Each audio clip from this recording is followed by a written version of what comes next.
ভারতে দ্বিতীয় টেস্ট খেলে বাংলাদেশে কি ফিরবেন সাকিব আল হাসান, সেটি নিয়ে আলোচনা চলছে।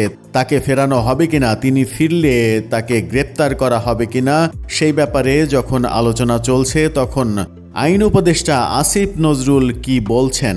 বৈষম্যবিরোধী ছাত্র আন্দোলনের সময় পোশাক কারখানার কর্মী রুবেল হত্যা মামলায় জাতীয় দলের ক্রিকেটার সাকিব আল হাসানকে আসামি করা হয়েছে। শুধু মামলাই নয়, তাকে দল থেকে অপসারণ করে দেশে ফিরিয়ে আনার জন্য বিসিবিকে লিগ্যাল নোটিশও দেওয়া হয়েছিল সে সময়। তবে বিসিবি সাকিবকে সব রকমের আইনি সহায়তা দেওয়ার সিদ্ধান্ত নিয়েছে। পাকিস্তান সিরিজের পর ভারতের বিপক্ষেও খেলছেন এই ক্রিকেটার, কিন্তু শঙ্কা জেগেছে আসন্ন দক্ষিণ আফ্রিকা সিরিজ নিয়ে। অনেকেই মনে করছেন দেশে ফিরলেই সাকিবকে গ্রেপ্তার করা হতে পারে। এবার এই মামলা প্রসঙ্গে কথা বললেন আসিফ নজরুল।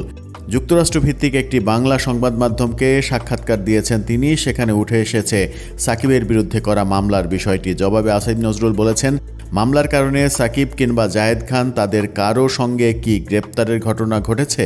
ঘটেনি। আমরা বারবার মানুষকে বোঝানোর চেষ্টা করেছি, আমরা পুলিশকেও বলেছি আপনারা বোঝানোর চেষ্টা করেন মানুষকে যে মামলাতে আপনি যে অভিযোগ আনছেন সেটা বিশ্বাসযোগ্য কিনা।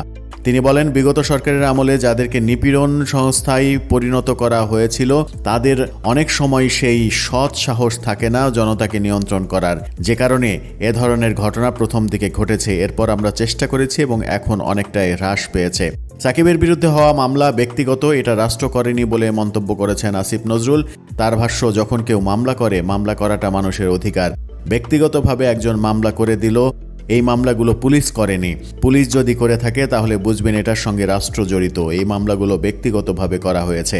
তিনি আরও বলেছেন, একটা জিনিস সবাইকে বলার চেষ্টা করেছি, এফআইআর মানেই গ্রেপ্তার না।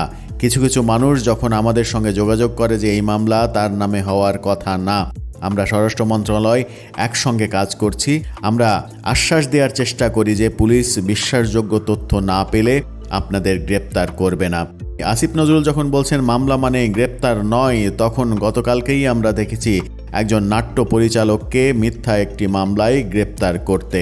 তিনি একসময় ছাত্রলীগের পদধারী নেতা ছিলেন বলেই তাকে গ্রেপ্তার করা হয়েছে, এরকম অভিযোগও শোনা যাচ্ছে।